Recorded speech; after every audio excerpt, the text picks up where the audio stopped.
Assalamualaikum warahmatullahi wabarakatuh.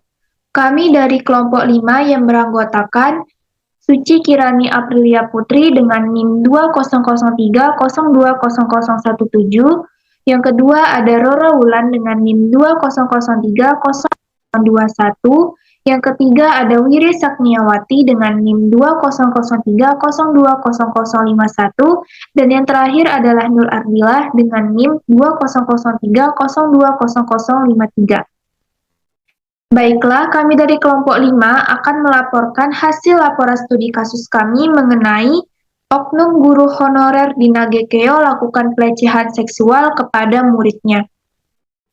Sebelum itu, yang terhormat kepada Bapak Aang Yudo Prastowo MPD dan Ibu Dr. Nur Izati SPD MSI selaku dosen pengampu pada mata kuliah profesi kependidikan. Baiklah, di sini saya Suci Kirani Aprilia Putri akan membahas pembahasan yang pertama, yaitu mengenai kasus. Nah, adapun kasusnya yaitu seorang guru honorer di salah satu SMP di Kecamatan Aesesa, Kabupaten Nagekeo, diamankan pihak kepolisian dari Polres Nagekeo lantaran kasus pelecehan seksual. Guru honorer tersebut diduga melakukan pelecehan seksual terhadap seorang pelajar SMP yang baru berusia 14 tahun di Kabupaten Nagekeo. Baiklah, selanjutnya adalah identifikasi masalah. Maraknya kasus pelecehan seksual yang menimpa peserta didik di sekolah dan guru yang menjadi tersangka merupakan gambaran yang jelas betapa mirisnya dunia pendidikan di Indonesia. Guru yang seharusnya menjadi sosok yang mengayomi dan membimbing telah bertransformasi menjadi sosok menakutkan yang mengincar keselamatan para siswanya dan tak sedikit telah merenggut nyawa dari perbuatan seksual terhadap muridnya. Tindak pidana kejahatan pelecehan seksual ini bukan lagi permasalahan biasa.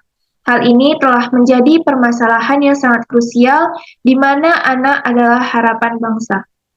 Baiklah, sekian penjelasan dari saya. Selanjutnya akan dijelaskan oleh Roro Wulan. Baiklah, saya akan melanjutkan pembahasan dari Suci Kirani. Pembahasan selanjutnya yaitu mengumpulkan data. Dari kasus tersebut, data-data yang dapat kami kumpulkan yaitu yang pertama, Kasat Reskrim mengatakan perbuatan tak senonoh yang dilakukan seorang guru honorer di salah satu SMP di Kecamatan Aesesa, Kabupaten Nagekeo terhadap muridnya. Yang kedua, pelecehan seksual terhadap seorang pelajar SMP yang baru berusia 14 tahun. Yang ketiga, oknum guru honorer RBK yang berumur 34 tahun itu telah ditahan selama 6 hari oleh pihak Polres Nagekeo. Lalu selanjutnya yaitu kasus tersebut baru dilaporkan pada 20 September 2022 atau 3 hari setelah kejadian. Lalu, pelecehan seksual yang dilakukan oleh oknum guru honorer saat korban dan pelaku berada di dalam ruang perpustakaan. RBK dikabarkan mencium dan meraba bagian sensitif korban saat keduanya berada di dalam ruang perpustakaan. Nah, polisi akan menjerat RBK dengan Undang-Undang Nomor 17 Tahun 2016 mengenai perlindungan anak pasal 76F Junto pasal 82 dengan ancaman 7 tahun penjara.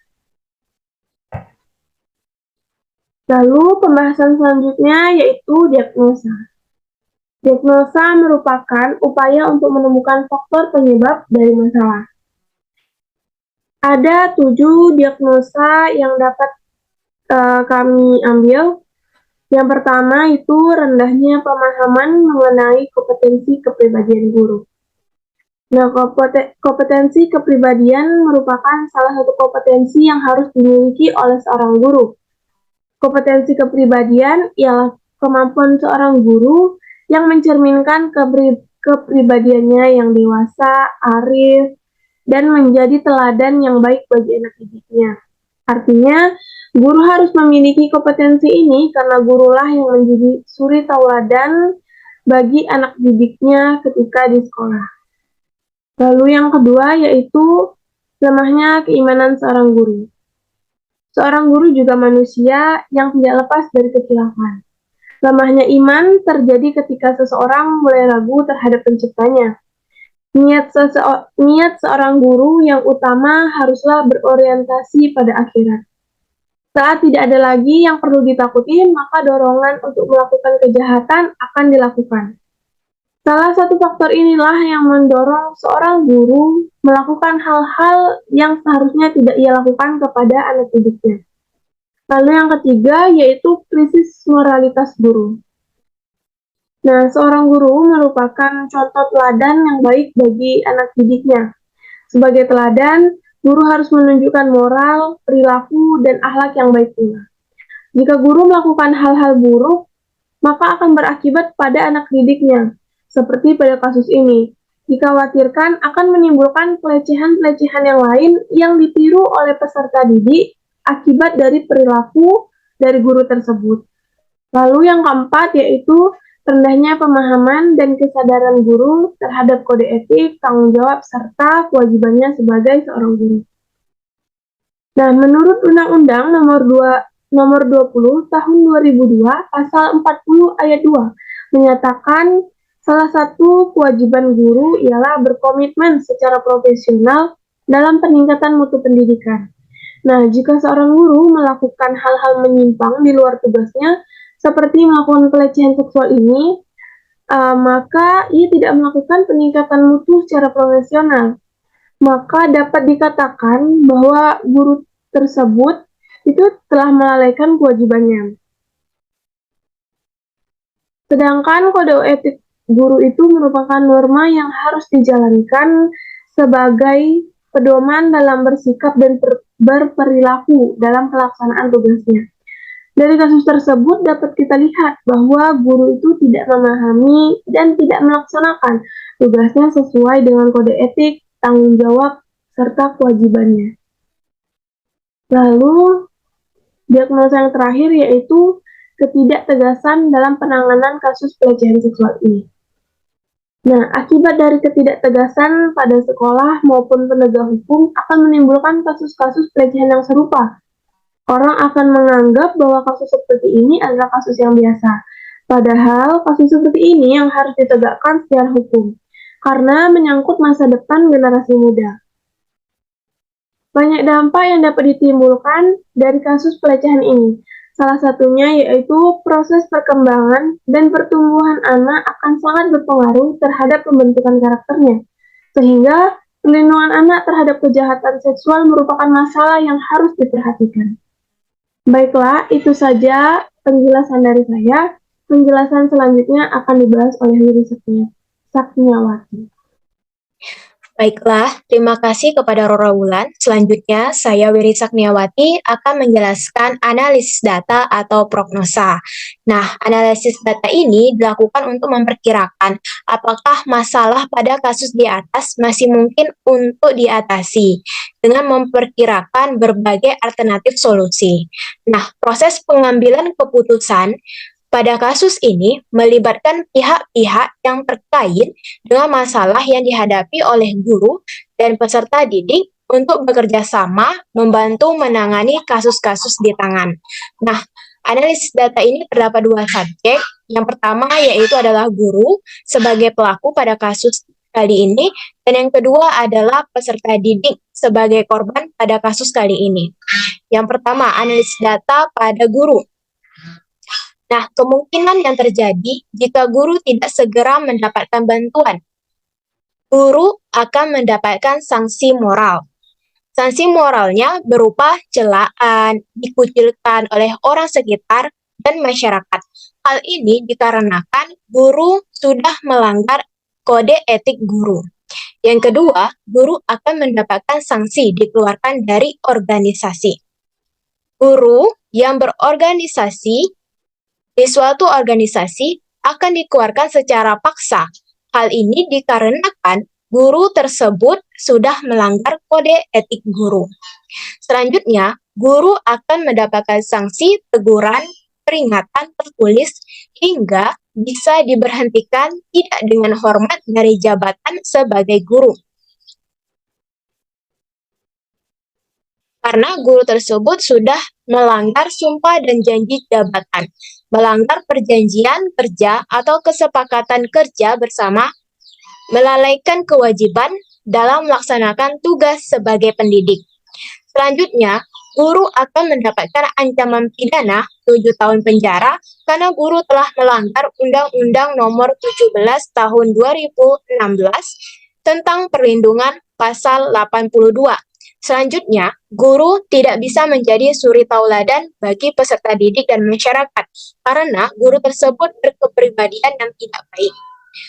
Selanjutnya, sulit bagi guru untuk menjadi guru yang profesional karena dia sudah tidak memenuhi salah satu kompetensi, yaitu kompetensi kepribadian. Selanjutnya, guru tidak mendapatkan haknya karena guru tersebut sudah melanggarkan salah satu kewajibannya sebagai guru. Selanjutnya, guru tidak akan memperbaiki kesalahannya dan tidak dapat meningkatkan kompetensi kepribadiannya. Kemudian, kemungkinan yang terjadi jika guru segera mendapatkan bantuan. Menurut penulis, guru dapat memperbaiki kesalahan dan dapat meningkatkan kompetensi kepribadian guru hingga bisa dikatakan guru yang profesional. Selanjutnya, guru dapat menjadi contoh dan diteladani oleh para siswa karena ia memiliki kepribadian yang sangat baik. Selanjutnya, guru mampu menjalankan indikator kompetensi kepribadian guru dengan baik. Nah, analisis data selanjutnya yaitu pada subjek peserta didik sebagai korban pada kasus kali ini. Nah, kemungkinan yang terjadi jika peserta didik atau korban tidak segera mendapatkan bantuan. Yang pertama, peserta didik akan mendapatkan dampak psikologis, di mana korban mengalami trauma mental, ketakutan, malu, memiliki perasaan tidak suka, jengkel, takut, menyesal, dan stres, kecemasan, bahkan keinginan untuk mencoba bunuh diri. Dampak selanjutnya yaitu dampak sosial. Nah, dampak sosial ini didapatkan dari orang-orang di sekitarnya. Salah satu contohnya adalah korban menjadi pembicaraan masyarakat hingga dikucilkan.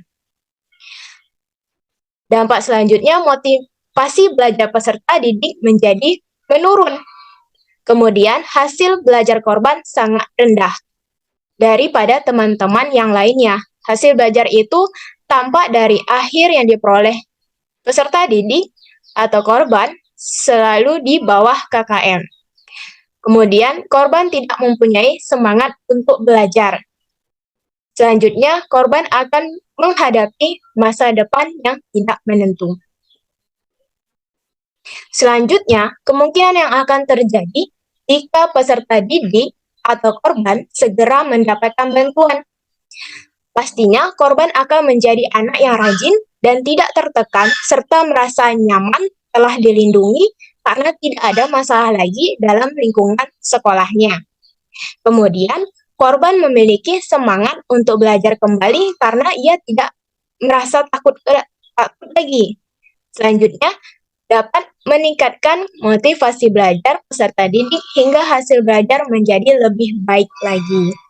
Baiklah, sekian penjelasan dari saya. Selanjutnya, saya serahkan ke Nur Adila. Baik, saya Nur Ardila, saya akan melanjutkan penjelasan dari Wiri. F. Perbaikan atau solusi. Ada beberapa saran atau untuk memecahkan masalah. Yang pertama, guru mengenal diri sendiri atau introspeksi dapat dilakukan dengan memberikan kuesioner atau lembar ini diisi oleh peserta didik, rekan sejawat, kepala sekolah dengan menilai sebaik atau seburuk apa kepribadian guru tersebut.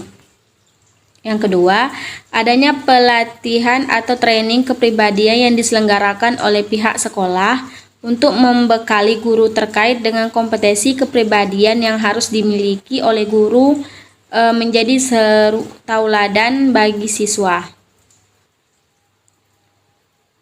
Peningkatan pemahaman guru mengenai tugas dan tanggung jawab sebagai seorang pendidik terhadap kompetensi kepribadian yang dimiliki guru. Guru selalu dituntut untuk membiasakan perilaku terpuji walaupun kecil di setiap aktivitasnya. Yang kelima, adanya peran kepala sekolah yaitu sebagai pendidik, pengawas bertindak sebagai pemberi ganjaran dan hukum, bertindak sebagai wasit dan penengah. Yang keenam, adanya pengawasan dari warga sekolah dan orang tua. Yang ketujuh, pemberian pemahaman pendidikan seksual pada peserta didik dan orang tua dengan tujuan melakukan tindakan pencegahan terhadap kekerasan seksual yang mengancam anak serta peserta didik dapat saling melindungi temannya. Yang kedelapan, orang tua dan guru juga harus mengajarkan tindakan-tindakan pencegahan yang dapat dilakukan anak untuk menghindari pelecehan seksual. Yang kesembilan, tanamkan pada diri anak tersebut untuk berani menceritakan masalahnya. Hal ini dapat dilakukan dengan menjadi teman curhat anak lebih baik terbuka. Tindakan lanjut dilakukan dengan cara itu, yang pertama, mengamati dan menilai kerja guru, terutama kompetensi kepribadian guru di sekolah. Yang kedua, mengamati kegiatan belajar siswa di kelas. Yang ketiga, memberikan perhatian serta empati yang tinggi dan penuh kesabaran untuk mengatasi kasus pelanggaran pelecehan seksual yang dialami peserta didik. Yang keempat, mengadakan wawancara ulang dengan peserta didik, teman dekat peserta didik, guru, dan guru BK. Adapun kesimpulan dari kasus yang kami ambil ini, menurut Undang-Undang Nomor 20 Tahun 2003 Pasal 40 Ayat 2, salah satu kewajiban guru ialah berkomitmen secara profesional dalam peningkatan mutu pendidikan. Jika seorang guru melakukan hal-hal menyimpang di luar tugasnya, seperti melakukan pelecehan seksual pada siswanya, berarti ia tidak melakukan peningkatan mutu secara profesional, maka dapat dikatakan bahwa guru tersebut telah melalaikan kewajibannya dan lari dari tanggung jawabnya. Dan bisa dikatakan juga bahwa guru tidak memahami dan tidak melaksanakan tugasnya sesuai kode etik. Banyak dampak yang dapat ditimbul dari kasus pelecehan ini, salah satunya yaitu proses perkembangan dan pertumbuhan anak akan sangat berpengaruh terhadap pembentukan karakter, sehingga pelindungan anak terhadap kejahatan seksual merupakan masalah yang harus diperhatikan. Sekian penjelasan dari kelompok kami tentang kasus pelecehan seksual terhadap murid. Saya akhiri dengan wassalamualaikum warahmatullahi wabarakatuh.